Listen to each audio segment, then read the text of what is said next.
प्रभु तेरी वाणी जीवन की रोटी, नैनों की ज्योति अंधेरा मिटाती।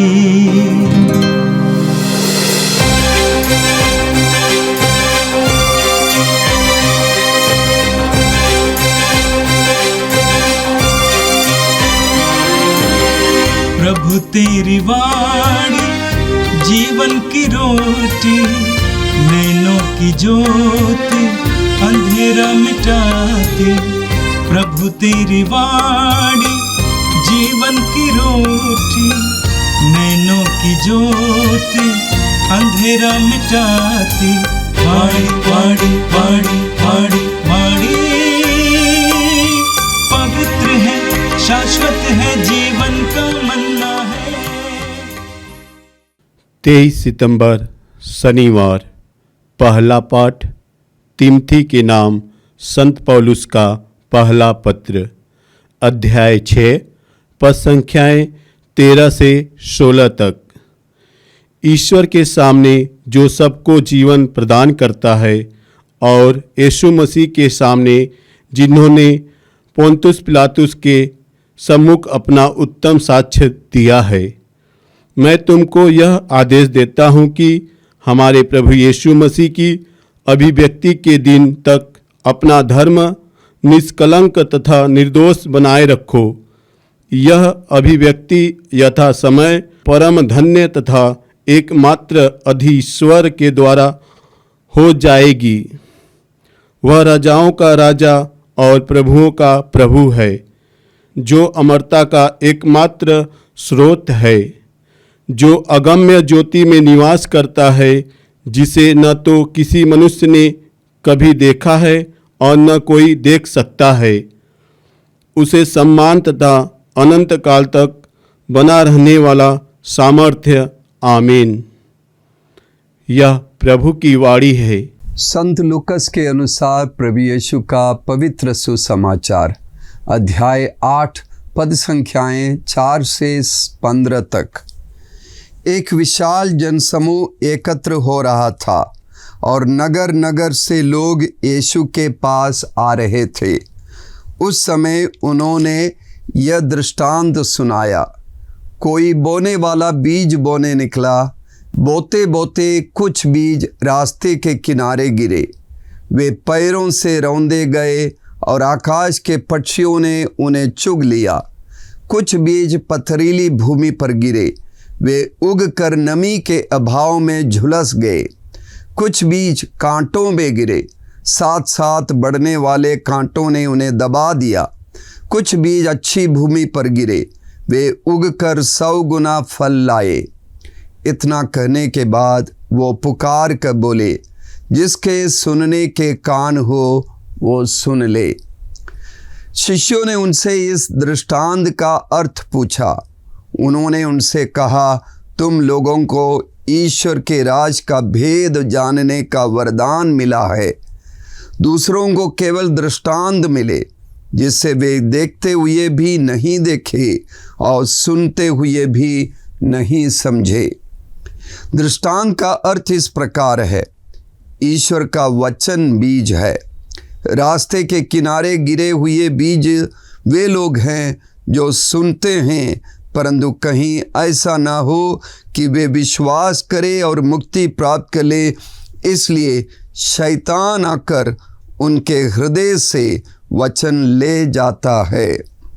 चट्टान पर गिरे हुए बीज वे लोग हैं जो वचन सुनते ही प्रसन्नता से ग्रहण करते हैं, किंतु जिनमें जड़ नहीं है।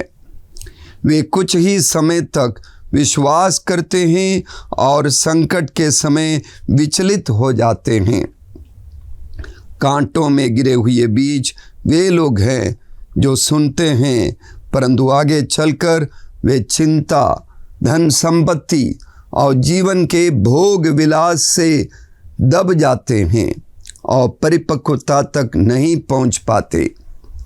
अच्छी भूमि पर गिरे हुए बीज वे लोग हैं जो सच्चे और निष्कपट हृदय से वचन सुनकर सुरक्षित रखते और अपने धैर्य के कारण फल लाते हैं। यह प्रभु का पवित्र सुसमाचार है। क्रिस्त प्रभु की जय। यीशु में मेरे प्रिय भाइयों बहनों, आज का पहला पाठ जो तिमोथी के नाम पौलुस के पहले पत्र से लिए गए हैं, ये तिमोथी के नाम पौलुस के पहले पत्र के आखिरी अध्याय का करीब करीब आखिरी वचन है। पौलुस पूरे पत्र में जो बातें उन्होंने कही, उन सारी बातों का सारांश संक्षेप में फिर से दोहराकर तिमोथी को और तिमोथी के नेतृत्व में जो कलीसिया चल रही है, उस कलीसिया के लोगों को ये बता रहे हैं कि यीशु मसीह हमारे लिए जो संदेश देते हैं वो बहुत ही महत्वपूर्ण है। हम जानते हैं कि यीशु ने अपने शिष्यों को सुसमाचार लिखने या नया नियम लिखने का कोई आदेश नहीं दिया था, लेकिन यीशु ने हम सब के लिए नैतिक मूल्य दिए, पवित्र संस्कार दिए और अपने जीवन, मृत्यु और पुनरुत्थान के द्वारा हमें मुक्ति दी। और ये यीशु की शिक्षा, यीशु का जीवन, यीशु की मृत्यु, यीशु का पुनरुत्थान और उनका स्वर्गारोहण और यीशु के द्वारा दिए गए जो भी संस्कार है, ये सब परंपरा बन गई, पवित्र परंपरा बन गई, कलीसिया की पवित्र परंपरा। उन परंपराओं ने बाद में नया नियम का रूप ले लिया।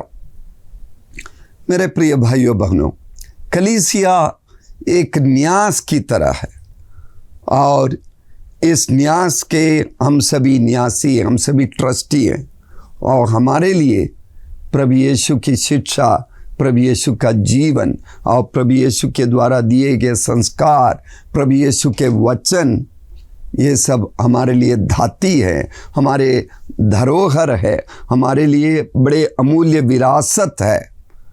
और इस विरासत को, इस परंपरा को जीने की जिम्मेदारी हम सभी को दिया है और इसे निभाना होगा दुनिया के अंत तक, यीशु मसीह के फिर से आगमन तक हमें कलीसिया को निभाना होगा। कलीसिया मतलब हम, हर एक विश्वासी का यह कर्तव्य है कि जिस तरह लिखा है कि हमारे प्रभु यीशु मसीह की अभिव्यक्ति के दिन तक अपना धर्म निष्कलंक तथा निर्दोष बनाए रखो। हमारी जिम्मेदारी है, हम अपने धर्म को, हम अपनी परंपरा को, हम अपने विश्वास की परंपरा को निष्कलंक तथा निर्दोष बनाए रखें और इसी में ही हमारी मुक्ति है।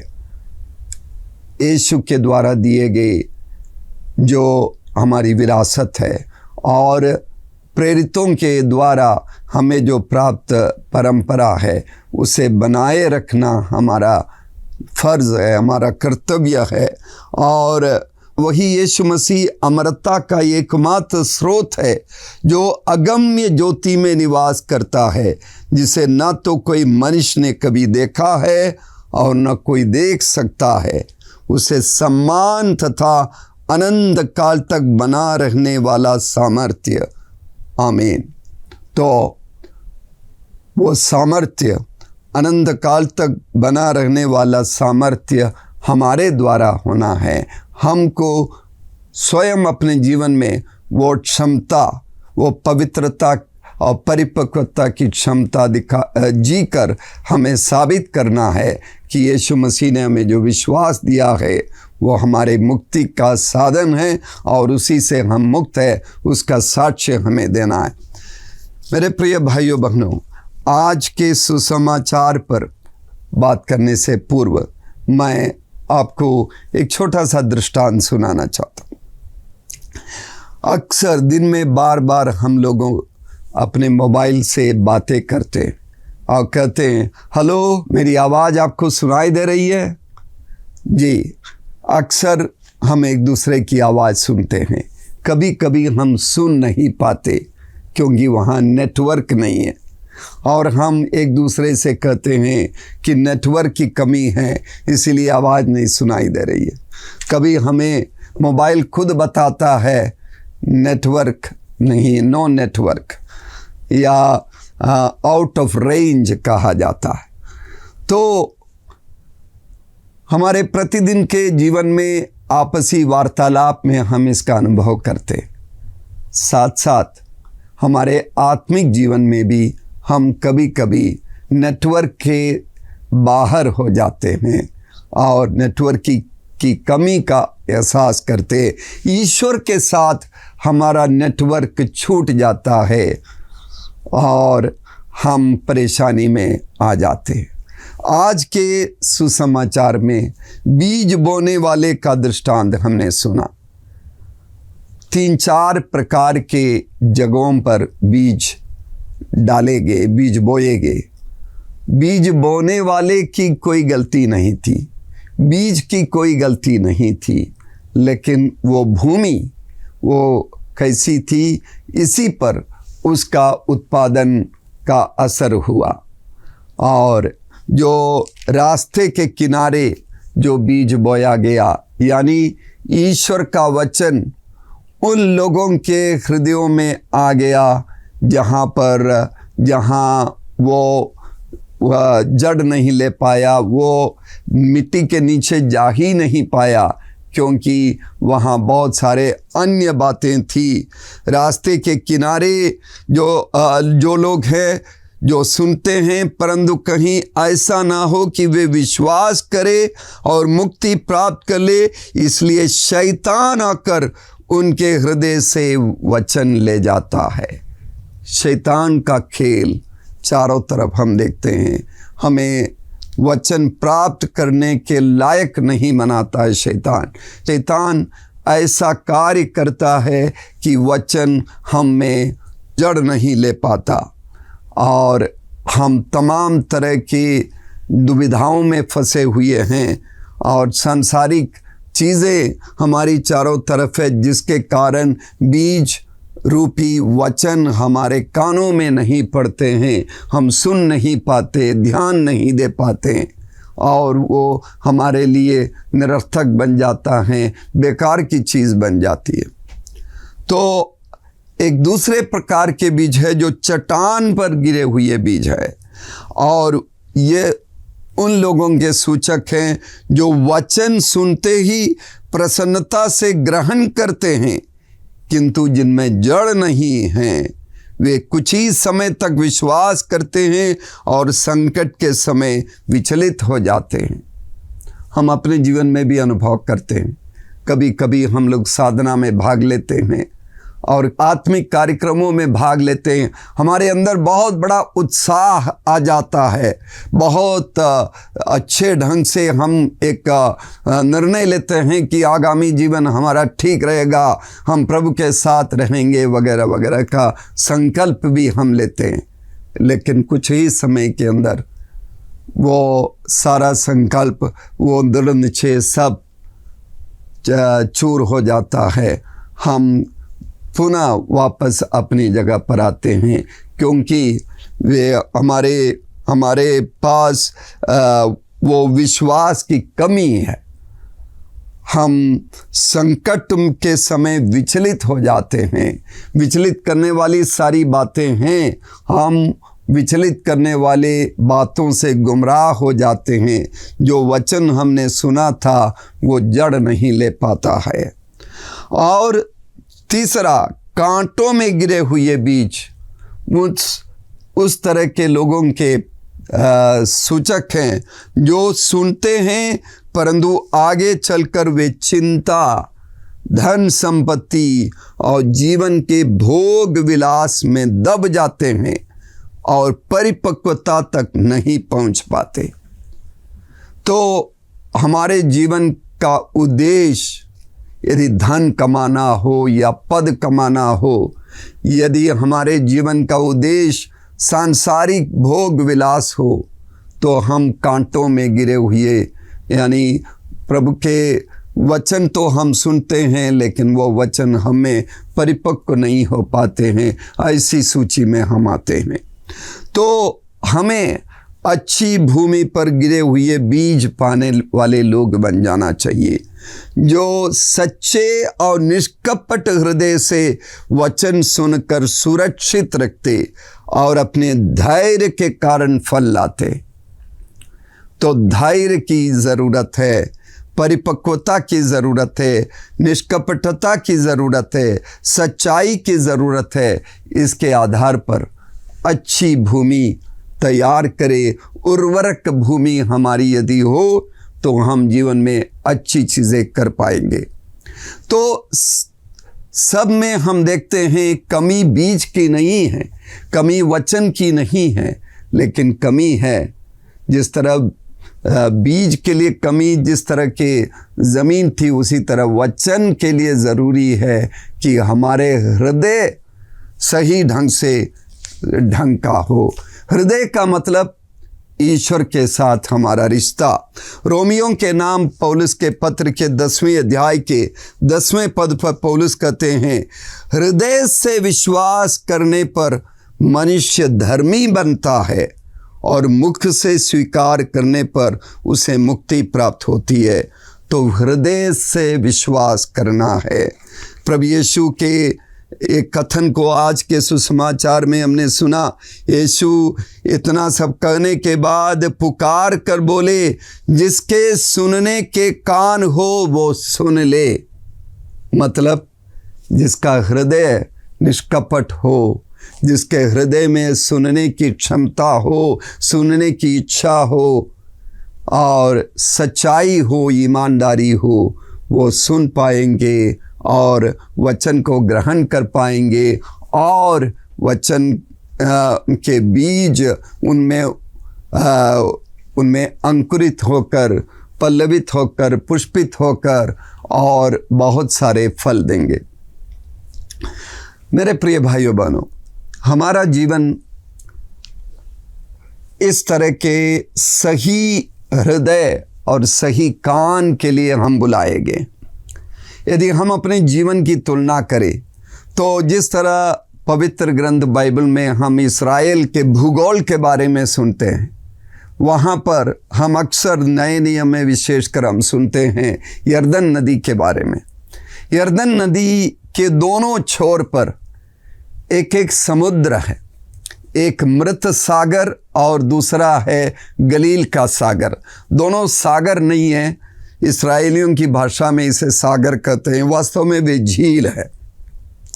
दो अलग अलग तरह के झील, और दोनों झील यरदन नदी से पानी पाती है और वो पानी एक ही पानी है, लेकिन दोनों झील में बहुत फर्क है। मृत सागर बहुत बड़ा है और उसके अंदर कोई जीव नहीं है, कोई मछली नहीं, कोई पौधा नहीं, किसी तरह का जल जीवन बिल्कुल नहीं है। वो मरा पड़ा हुआ, इसीलिए मृत सागर या डेड सी से कहते हैं।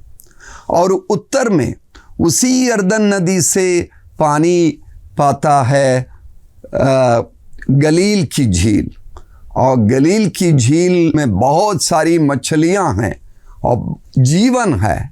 और इसीलिए हम सुनते हैं कि यीशु के शिष्य लोग भी वहाँ मछली पकड़ने जाते हैं। इतना ही नहीं, गलील की झील के आसपास एक तरफ तिबेरियस का नगर है, दूसरी तरफ कफरनाहूम का नगर है, और बहुत सारे गांव हैं जहाँ जीवन है। और ये दोनों का फ़र्क क्या है? दोनों एक ही नदी से एक ही तरह का पानी पाती है, लेकिन फ़र्क यह है कि मृत सागर का पानी उसी में ही रह जाता है, वो पानी बाहर नहीं जाता। लेकिन इससे बिल्कुल विपरीत गलील की झील से पानी चारों तरफ जाता है और आसपास के गांव में जाता, आसपास के खेतों में पानी जाता है और वहाँ बहुत कुछ अच्छी फसल उत्पन्न हो जाती है। तो मेरे प्रिय भाइयों बहनों, यदि हम यीशु क्रिस्त के शिष्यत्व को अपनाते हैं, यीशु के शिष्यत्व में आगे बढ़ना चाहते हैं, तो हमें गलील की झील की तरह बनना होगा। हमें ईश्वर की कृपा पाते हुए, ईश्वर के वचन को सुनते हुए उसके अनुसार जीवन जीना है। हमें अपने हृदय को इस तरह बनाना है कि वो हृदय निस्वार्थ हो, हम कृपाएं दूसरों को भी दें।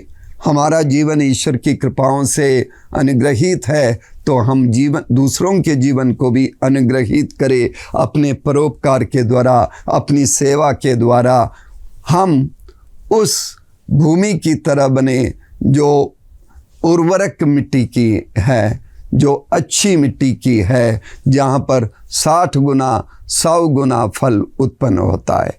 आइए हम प्रार्थना करें। हे सर्वशक्तिमान प्रभु पिता ईश्वर, हम तुझे धन्यवाद देते हैं तेरे पुत्र यीशु के लिए, यीशु के मुंह से निकले हुए हर एक वचन के लिए। प्रभु, हम अपने हृदयों को तेरे हाथों में सौंपते हैं। हमारे हृदय को ऐसे बना दे कि विश्वास के जीवन जीने के लिए तेरे वचनों को हम सहर्ष स्वीकार कर सके, हम अपने हृदयों में जगह दे सके, हृदय की गहराई में वो पैठ बना सके, और अपनी सेवा के द्वारा, अपने जीवन के द्वारा, अपने निष्कपट कर्तव्यों कार्यों द्वारा हम तेरे वचन के अनुसार जीवन जी सके, तेरे लिए जी सके, तेरे लोगों के लिए जी सके। ये प्रार्थना हम तुझसे करते हैं हमारे प्यारे प्रभु यीशु के द्वारा, आमीन। प्रभु तेरी वाणी जीवन की रोटी, नैनों की ज्योति अंधेरा मिटाती। वाणी वाणी वाणी वाणी वाणी पवित्र है, शाश्वत है, जीवन का मन्ना है।